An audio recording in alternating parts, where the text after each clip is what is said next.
Good morning all of you. मैं भारतीय विद्या मंदिर शिक्षक प्रशिक्षण महाविद्यालय बांसवाड़ा राजस्थान से बीएड द्वितीय वर्ष 2020-21 स्टूडेंट्स का कोर्स 16 शैक्षिक प्रबंधन तथा समावेशी विद्यालय का सृजन निर्माण, इस कक्षा में आपका स्वागत करती हूँ। मैं आपकी सहायक आचार्य सुश्री चंद्रिका भावसा आज आपके सामने कोर्स 16 शैक्षिक प्रबंधन तथा समावेशी विद्यालय का सृजन निर्माण से संबंधित कुछ अच्छी जानकारी के साथ आपके सामने उपस्थित हूँ, जिसके अंतर्गत 5 यूनिट हैं। पहला, शैक्षिक प्रबंधन का परिचय, introductions of educational management. Second, इकाई संशोधन संसाधनों का प्रबंधन, management of resources. Third unit है आपका विद्यालय गतिविधियों का प्रबंधन, मैनेजमेंट ऑफ स्कूल एक्टिविटीज। चौथा आपका है समावेशी शिक्षा, इंक्लूसिव एजुकेशन। पांचवा इकाई है आपका समावेशी विद्यालय सृजन, क्रिएटिंग एंड इंक्लूसिव स्कूल। आप लोगों को इस 5 यूनिट की मैंने संक्षिप्त जानकारी इससे लास्ट लेक्चर में दी थी। आज हम फर्स्ट यूनिट स्टार्ट कर रहे हैं, जिसका नाम है शैक्षिक प्रबंधन का परिचय। सबसे पहले यह जानना आवश्यक है कि शैक्षिक प्रबंधन में शैक्षिक प्रशासन क्या होता है। तो शैक्षिक प्रशासन, जिसे एजुकेशनल एडमिनिस्ट्रेशन भी कहा जाता है ना, तो जो एजुकेशनल एडमिनिस्ट्रेशन है और जिसमें जो एडमिनिस्ट्रेशन जो वर्ड है वो 2 शब्दों से मिलकर बना है, जिसे हम कहते हैं लैटिन भाषा के एड प्लस मिनिस्टर, 2 शब्दों से मिलकर बना है, जिसका अर्थ है कार्य करना, सेवा करना, देखभाल करना तथा व्यवस्था करना। आप लोग देखते हो कि जब एडमिनिस्ट्रेशन की बात आती है तो सबसे पहले उसे क्या व्यवस्था करना कहा जाता है, और उसी व्यवस्था के साथ तो ये जो व्यवस्था है वो कौन से स्तर पर, सबसे बड़े स्तर पर चलती है और उसी बड़े स्तर से लेकर छोटे से छोटे स्तर पर चलती जाती है, जिसके कारण यह सब कार्य होता है ना। तो इस एडमिनिस्ट्रेशन की जो बात हो रही है ना, तो उस एडमिनिस्ट्रेशन के अंतर्गत आप लोग देखते हो कि जो भी व्यवस्था की जा रही है वो एक प्रशासन के माध्यम, मतलब प्रशासन द्वारा ही होती है, और उसी प्रशासन के द्वारा ही इस व्यवस्था को चलाया जाता है। तो जिसके अंतर्गत आप लोग देखोगे कि इसे हम सामान्य शब्दों में भी क्या कहते हैं, तो सामान्यतः प्रशासन का अर्थ व्यवस्था से लगाया जाता है। व्यवस्था वह साधन है जिसके द्वारा किसी संगठन या संस्था का संचालन सुचारू रूप से किया जाता है। जैसे आप लोगों को पता है कि आप भी जिस संस्था में पढ़ रहे हो, तो उस संस्था का भी एक सुचारू रूप से उसे चलाने के लिए संस्था के माध्यम से उसे चलाया जाता है, और उस संस्था के माध्यम से चलाने के लिए उसके अंतर्गत बहुत से ऐसे लोग होते हैं जिसके द्वारा ये कार्य चलता है। तो ऐसे ही जिसके अंतर्गत और 3 बातों का महत्व है, जिसमें सबसे पहले है शिक्षा संबंधी नीति निर्धारण करना, फिर शिक्षा का संचालन करके उसका प्रयास करना, एवं शिक्षा की प्रगति हेतु योजनाएं बनाना। देख रहे हैं आप लोग, इसके अंतर्गत सबसे पहले यही लिखा हुआ है कि हम जो शैक्षिक प्रबंधन की बात करते हैं तो उसके अंतर्गत शिक्षा का ही महत्वपूर्ण है। तो शिक्षा जब तक महत्वपूर्ण है, मतलब शिक्षा संबंधी नीति का निर्धारण करना, यह महत्वपूर्ण बात आती है इसके अंतर्गत। फिर आएगा शिक्षा का संचालन करके उसका प्रयास करना। फिर तीसरी बात इसमें आ जाएगी शिक्षा की प्रगति हेतु योजनाएं बनाना। आप लोग देखते हो कि शैक्षिक योजनाएं बहुत सी बनाई जाती है, जिसकी वजह से ये आज जो शिक्षा का स्तर हमारे समाज में नीचा था वो आज कहीं ना कहीं कुछ हद तक सुधरा है। इसलिए शिक्षा प्रबंधन बहुत ही आवश्यक है। अब इसके अंदर सेकंड है शिक्षा संबंधी योजनाओं का क्रियान्वित करना। आप लोग देखते हैं कि गवर्नमेंट या सरकार बहुत सारी योजनाएं बना तो देती है, लेकिन उसका क्रियान्वयन बहुत ही महत्वपूर्ण रखता है, क्योंकि उस योजना को लागू करना ही महत्वपूर्ण है। अगर वो योजनाएं चलेगी तो काम होता है। जैसे आप लोगों ने सुना होगा कि जो शिक्षा चलती है ना, मतलब जो भी विद्यालय में आप लोग जाओगे तब आपको पता चलेगा कि विद्यालय के अंदर बहुत सारी योजनाएं लागू की जाती है। जैसे आप लोग देख रहे हो कि एक मिड डे मील योजना है, फिर अलग योजना है, फिर और भी ऐसी छोटी मोटी योजनाएं चलती रहती है। भामाशाह की योजना भी स्कूलों से जोड़ी गई है। तो ये सब है कि इस तरह की योजनाओं के कारण शिक्षा अच्छे से चल पाए। थर्ड इसके अंतर्गत है क्रियान्वित की गई योजनाओं का उचित मूल्यांकन करना। जैसे आप लोग देखते हो कि योजनाएं चलाई तो जाती हैं, लेकिन इस योजनाओं को चलाने के साथ साथ उसका बहुत से अच्छे से उसका सुचारू रूप से वो चल रहा है कि नहीं, उसका उचित मूल्यांकन करना आवश्यक है। जैसे आप लोग जानते हो कि कोई भी गतिविधि चलती है तो गतिविधि किस तरह से हुई, कैसे हुई, क्या है, उसका सबका जानना आवश्यक है और वो जानने के लिए मूल्यांकन करना आवश्यक है। इसलिए जो भी गवर्नमेंट की योजनाएं चलती है उसका उचित मूल्यांकन होगा, तभी पता चलेगा वो कितना इम्प्लीमेंट में आया है। ओके, नेक्स्ट हम देखेंगे शैक्षिक प्रशासन की परिभाषाएं। अब इस शैक्षिक प्रशासन की परिभाषाओं के अंतर्गत सबसे पहले हम देखेंगे डॉक्टर S.N. मुखर्जी द्वारा शैक्षिक प्रशासन की क्या परिभाषा दी हुई है। इसमें उन्होंने लिखा है शिक्षा प्रशासन वस्तुओं के साथ साथ मानवीय संबंधों की व्यवस्था से भी संबंधित होता है ना। जैसे आप लोग देख रहे हो शिक्षा प्रशासन की बात हो रही है, इसके अंतर्गत उनकी जो शिक्षा प्रशासन में जो वस्तुओं के साथ साथ मानवीय संबंध, मतलब जो भी एक शिक्षा प्रशासन चलाया जाएगा उसमें सबसे पहले मानव महत्वपूर्ण, क्योंकि मानव द्वारा ही वो चलाया जाएगा। यहाँ पर डॉक्टर S.N. मुखर्जी ये कहते हैं। और सेकंड है लूथर गुलिक ने शैक्षिक प्रशासन का विश्लेषण व्यापक अर्थ में पोस्ट प्रॉप सूत्र द्वारा प्रस्तुत किया है। आप लोग देख रहे हो ये पोस्ट प्रॉप, जिसके अंतर्गत POSDCORB ये 8 वर्ड्स लिखे हुए हैं, लेकिन इस 8 वर्ड्स का अपना अपना एक महत्व है और उसी वर्ड्स को हम विस्तार पूर्वक देखते हैं कि पोस्ट प्रॉप मतलब क्या। पोस्ट प्रॉप यानी सबसे पहले, आप लोगों को अगर कुछ पता हो तो आप चैट बॉक्स में जरूर लिखें। पोस्ट प्रॉप में सबसे पहले है पी का अर्थ होता है प्लानिंग, जिसको हम हिंदी में कहते हैं योजना। मतलब सबसे पहले प्लानिंग और योजना को महत्व दिया जाता है। फिर सेकंड है ओ का मतलब है ऑर्गेनाइजिंग, मतलब संगठन और व्यवस्था करना। एस का मतलब है स्टाफिंग, नियुक्ति करना, मतलब शिक्षकों की जो नियुक्ति की जाती है वो। फिर डी है डायरेक्शन, निर्देश देना। फिर CO उसका मतलब है कोऑर्डिनेशन, समन्वय करना।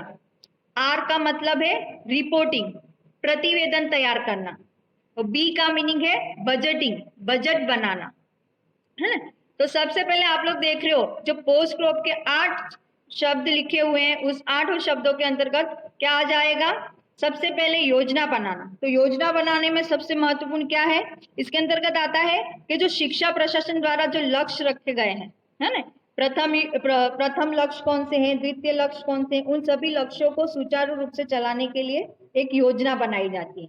फिर जो ऑर्गेनाइजेशन है, ऑर्गेनाइजेशन के अंतर्गत क्या आएगा कि जो भी इसके अंतर्गत योजना बनाई गई है, उस योजना के जो लक्ष्य है, उस लक्ष्य को निश्चित करने के लिए और उसे नियंत्रण रूप से चलाने के लिए एक व्यवस्था बनाना, उसे अच्छे से चलाना, तो वो हो जाएगा एक ऑर्गेनाइजेशन, मतलब व्यवस्था करना आ जाएगा। और एस मतलब है स्टाफिंग, स्टाफिंग मतलब स्टाफ की नियुक्ति करना, जिसके अंतर्गत क्या आ जाएगा, हाँ, कि जो शिक्षक हैं उनकी नियुक्ति करना और जो शिक्षा से संबंधित और लोग हैं जो एक शिक्षा और एक शिक्षा संस्था को चलाने के लिए आवश्यक है, उन सबकी नियुक्ति करना। फिर डी है डायरेक्शन, निर्देश देना। इस लक्ष्य के द्वारा, हाँ, मतलब जो डायरेक्शन है, आप लोग देखते हो कि जो भी संस्था चलाई जाती है उसके अंदर एक निर्देशन और परामर्श बहुत ही आवश्यक है, तभी वो संस्था अच्छे से चल सकती है। इसलिए निर्देश देने वाला बहुत ही महत्वपूर्ण रखता है, इसलिए निर्देश बहुत ही वहां पर आवश्यक है। फिर है कोऑर्डिनेशन, समन्वय करना। अब समन्वय करने की जो बात आती है ना, उसके अंतर्गत आप देखते हो कि जो भी, जैसे शिक्षा के अंतर्गत क्या आ जाता है, बहुत से नियम बनाए जाते हैं, क्रियाएं चलती है, फिर कुछ सिद्धांत होते हैं, उन सिद्धांतों को सभी को एक साथ रूप से चलाना, वही समन्वय कहलाता है। फिर आ जाएगा रिपोर्टिंग, प्रतिवेदन तैयार करना। प्रतिवेदन के अंतर्गत आप लोग देखते हो, ओके, जैसे प्रतिवेदन मतलब देखिए, जिस तरह से एक हम फीडबैक की बात करते हैं, वही यहाँ पे महत्वपूर्ण रखेगा कि इसके अंतर्गत स्क्रीन दिख नहीं रही है आप लोगों को?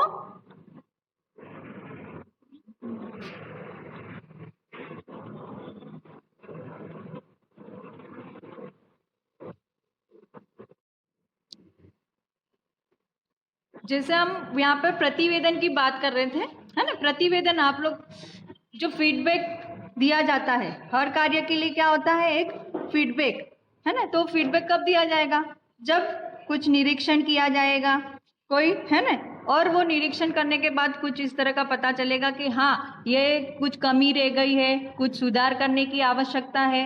ये सब हम कब पता पाएंगे? जब हम उसकी एक प्रतिवेदन तैयार करेंगे तब। क्योंकि हम देखते हैं कि कहीं पे भी जो एक प्रशासन चलाया जाता है तो उसमें लिखित रूप में एक रिपोर्ट तैयार करनी होती है कि ये कमी है, ये है, वगैरह वगैरह, तब जाके वो वहां पर उसको सुचारू रूप से चलाने के लिए सहायक होता है। फिर लास्ट इसमें है बी, बजट बनाना।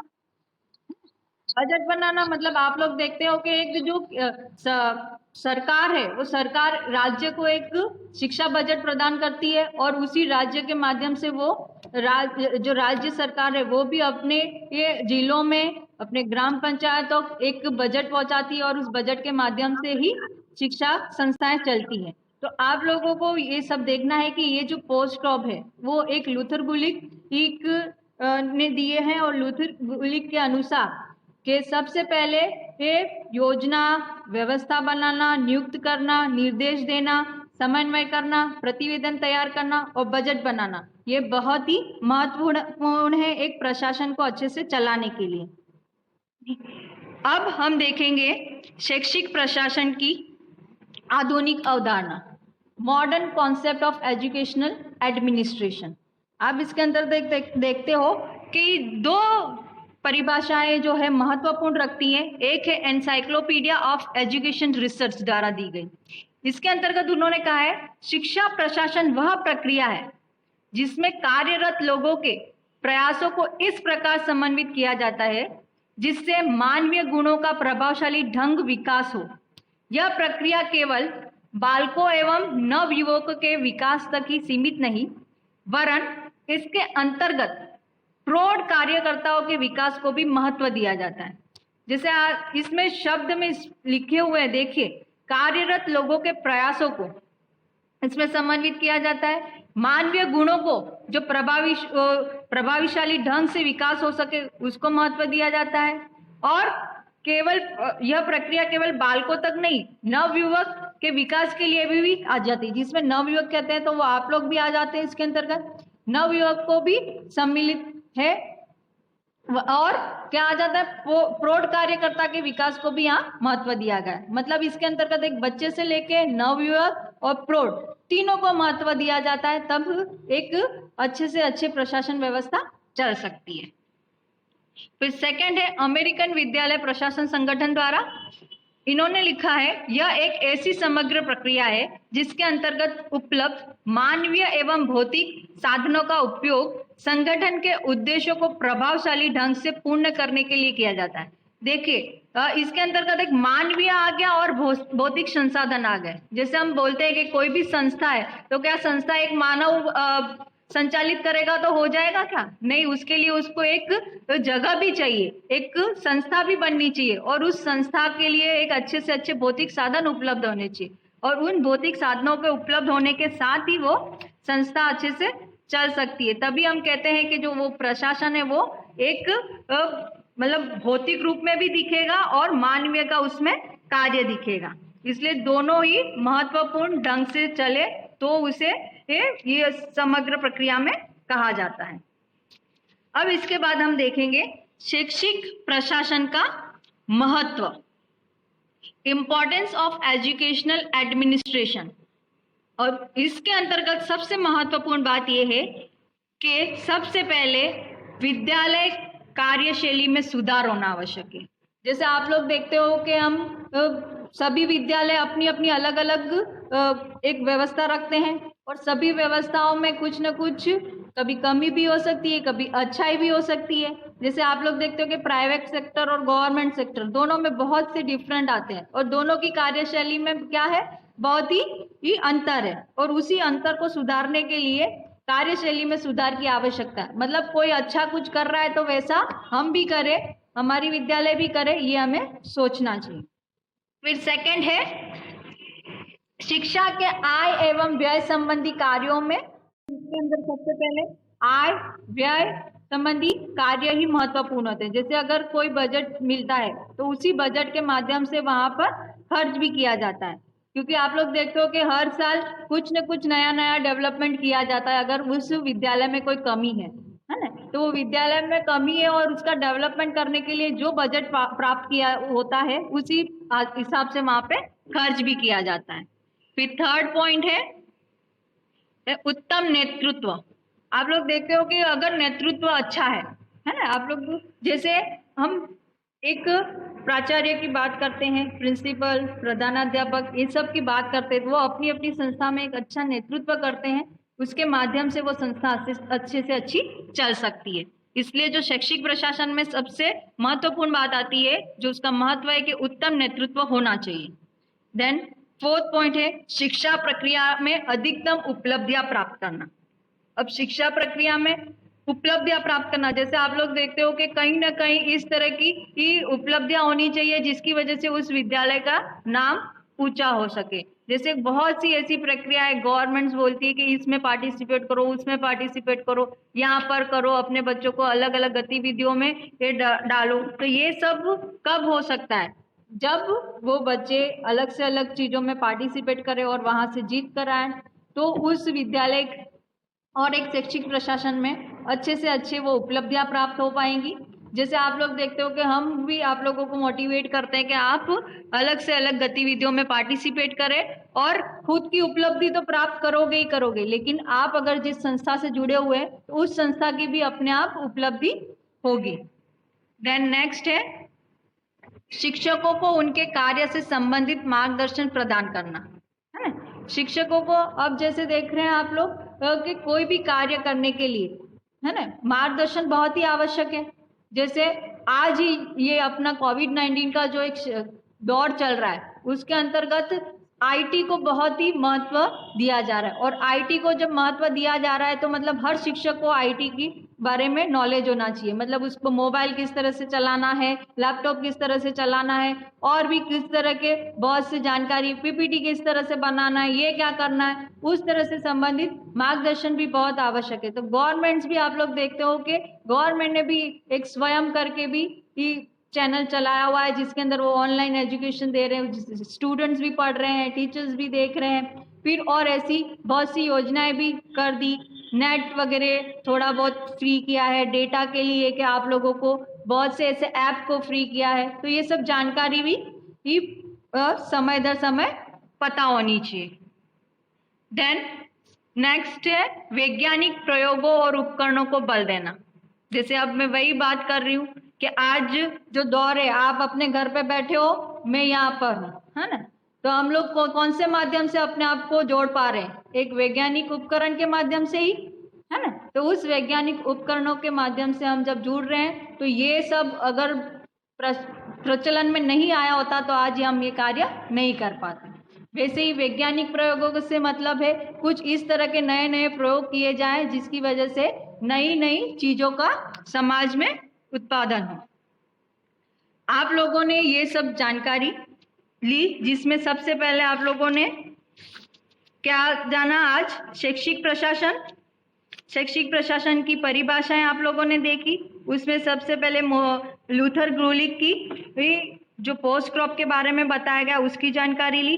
फिर शैक्षिक प्रशासन की आधुनिक अवधारणा के बारे में जाना, और उसके बाद शैक्षिक प्रशासन का महत्व जाना, है ना। अब इस महत्व और आगे की क्लास में हम उसके उद्देश्य पढ़ेंगे।